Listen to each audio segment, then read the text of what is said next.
General Faiz Hamid की गिरफ्तारी की थी और इस खबर को ख़ास तौर पर यार लोगों ने बहुत ज़्यादा उछाला। बेशुमार ऐसे हलके थे कि जो इसके ऊपर आइंदा मुस्तकबिल के पूरे सिनेरियो के ऊपर गुफ्तगू करने लगे। इमरान खान खामोश हो जाएगा, लोग जो हैं वो छुप जाएंगे। कुछ लोगों ने कहा कि सहाफ़ियों के कत्ल की बहुत सारे चीज़ें जो निकाली जाएंगी, कुछ कहा, कुछ ने कुछ, बेशुमार बातें। हर तरफ वो लोग जो कि समझते थे कि पीटीआई जो है अब उसको ज़ेर करने के लिए एक बहुत बड़ा हथियार इस्तेमाल किया जाता है, वो बहुत शोर के साथ खड़े हुए और उन्होंने कहा कि ये अब हमारा दिन जो है रोज़े ईद है, क्योंकि इसके बाद जो है अब चूंकि फौज ने अपने एक लेफ्टिनेंट जनरल को गिरफ्तार कर लिया है और उस पर फर्द जुर्म आयद कर दी है, उसको कोर्ट मार्शल करने लगे हैं, तो अब इसका असर जो है वो 9 मई के मुल्ज़मान और बाकी चीज़ों के बारे में होगी। लेकिन किसी ने ढंग से, एक तो ये है कि आईएसपीआर का वो प्रेस रिलीज नहीं पड़ा था, और दूसरा जो लोग भी तबसरे करते हैं वो बुनियादी तौर पर इस आईएसआई की वर्किंग और एडमिनिस्ट्रेशन की वर्किंग को बाहर से देख रहे होते। उन्हें इस बात का अंदाजा ही नहीं होता कि चीज़ें कैसी हैं, किस तरह की हैं और किस तरीके से की जाती हैं। बुनियादी तौर पर पाकिस्तान की इंटेलिजेंस एजेंसी हो या पाकिस्तान की इंतज़ामिया, ये अब तो खैर हैंड एंड ग्लव में सब मिलकर काम करते हैं, लेकिन इससे पहले भी जब कभी भी किसी तरह के किसी ऑपरेशन की ज़रूरत पड़ी है, उसकी एक मुकम्मल बड़ी सतह पर टॉप से उसकी अप्रूवल दी जाती है कि हम ऐसा करने वाले हैं। और जब वो कर गुजरते हैं तो ये नहीं हो सकता कि उसका वो आखिरी बंदा जिसने वो किया हो या उसका ज़रा सा अहम बंदा जो है उसको गिरफ्तार करके ले जाया जाए और उसको कहा जाए कि तुमने ये काम किया है और अब तुम इसके लिए फांसी की सज़ा भुगतो। ऐसा सिर्फ एक दफ़ा हुआ था, और वो भी एक सिविल एडमिनिस्ट्रेशन के सरबराह एक वज़ीर आज़म, मुंतखब वज़ीर आज़म ज़ुल्फ़िकार अली भुट्टो के मामले में हुआ था, जिसमें उनके खिलाफ एक कत्ल का मुकदमा दर्ज किया गया, और वो दर्ज भी उन्हीं के ज़माने में हो गया था, और उसके बाद उस मुकदमे को निकाला गया और उनके खिलाफ 4 वादा माफ़ गवाह बनाए गए, जिन्होंने बाकायदा तस्लीम किया, और फिर उन वादा माफ़ गवाहों को भी बाद में फांसी दे दी गई। लेकिन ऐसा अब तक पाकिस्तान की फौज के किसी भी आम अब किसी भी एनल्स के अंदर नहीं हुआ। ज़्यादा कुछ लोग गिरफ्तार हुए हैं, अगरचे के बेशुमार गिरफ्तार होते हैं, लेकिन उनकी कैफियत इस तरह की नहीं होती जिस तरह के हमारे पाकिस्तान के मुख्तलिफ़ किस्म के इस वक्त चैनल्स पर गुफ्तगू करने वाले गुफ्तगू कर रहे हैं। मसलन हमीद गुल साहब अक्सर कहा करते थे कि ठोक बजा के सीने के मैंने IGI बनाई थी, चलाओ मुझ पर मुकदमा। बेग साहब, असलम बेग साहब कहते थे कि मैंने सुप्रीम कोर्ट को ख़ास तौर पे फ़ोन करके कहा था, मैसेज पहुंचाया था कि अब तुम ये असेंबली जो बहाल करने लगे हो ना, जो असेंबली है बहाल मत करना, चलो तुम ये कह दो कि इसको तोड़ा गलत था, लेकिन चूंकि हम इलेक्शन करवाना चाहते हैं इसलिए ये फैसला ना करना। किसी ने आज तक असलम बेग साहब को अदालत में बुला के ये नहीं कहा कि ऐसा क्यों हुआ। असद दुरानी साहब ने एफिडेविट जमा कराया, सुप्रीम कोर्ट ने फैसला किया। फैसला करने के बाद उन्होंने कहा कि ये जो मेहरान गेट स्कैंडल है, जिसमें नवाज शरीफ ने भी पैसे खाए हैं, उसने भी पैसे खाए हैं, उसने भी पैसे खाए हैं, इस पर FIA कार्रवाई करे। FIA की मजाल कि उसके ऊपर वो बुलाए, असलम बेग साहब को बुलाए, फलां को बुलाए, आइए बताइए पैसे कैसे दिए गए थे, किसने दिए थे। केस पे मट्टी डल गई। जनरल फैज हमीद साहब के खिलाफ काजी फायज ईसा ने एक बहुत बड़ा फैसला किया था, और वो फैसला था उनका, और जिस पे वो बहुत फ़ख्र करते रहे, और जिस पे हमारे बहुत सारे साफ़ी दोस्त हैं वो भी फ़ख्र किया करते थे, वो था फैज़ाबाद धरने का। और समझते थे कि फैज़ाबाद धरना जो है वो उनका बहुत लैंडमार्क किस्म जजमेंट। जब वो ख़ुद चीफ जस्टिस बने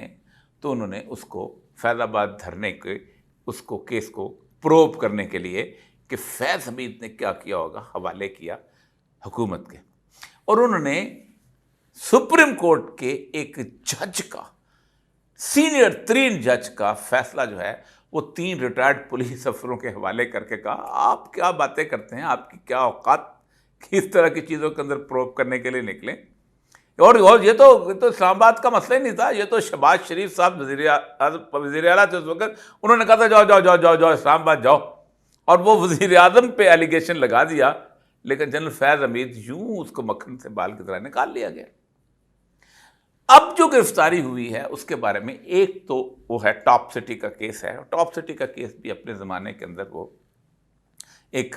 रेड थी जो बाद में 2023 में वो 184(3) के तहत सुप्रीम कोर्ट में अपनी दरख्वास्त लेके गए कि मेरे उसके ऊपर टॉप सिटी जो है बहुत बड़ी हाउसिंग स्कीम है, मेरे उस पर रेड किया गया और रेड करके ये किया गया और उसका 400 तोले सोना और ये वापस से किया गया। बारगेन लंबा, मैं उस केस की तफसील में नहीं जाता।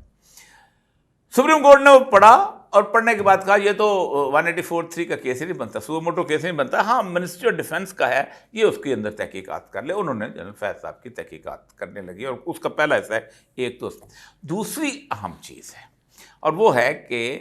उन्होंने रिटायरमेंट के बाद 2 साल सियासी सरगर्मियों में हिस्सा लिया। हालांकि सियासी सरगर्मियों में हिस्सा लेने की पाबंदी सिर्फ फौज पे नहीं, सब पे है, हम पे भी है। जब हम रिटायर हुए थे 2 साल के बाद, और ये आइन की 663 के है मेरा ख्याल, उसके अंदर आया कि 2 साल तक आप कम से कम सियासी सरगर्मियों में हिस्सा नहीं ले सकते,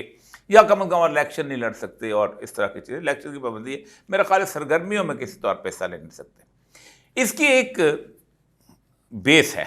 बेस ये है कि मार्च के अंदर पाकिस्तान के तमाम रिटायर्ड ऑफिसर्स को एक लेटर दिया गया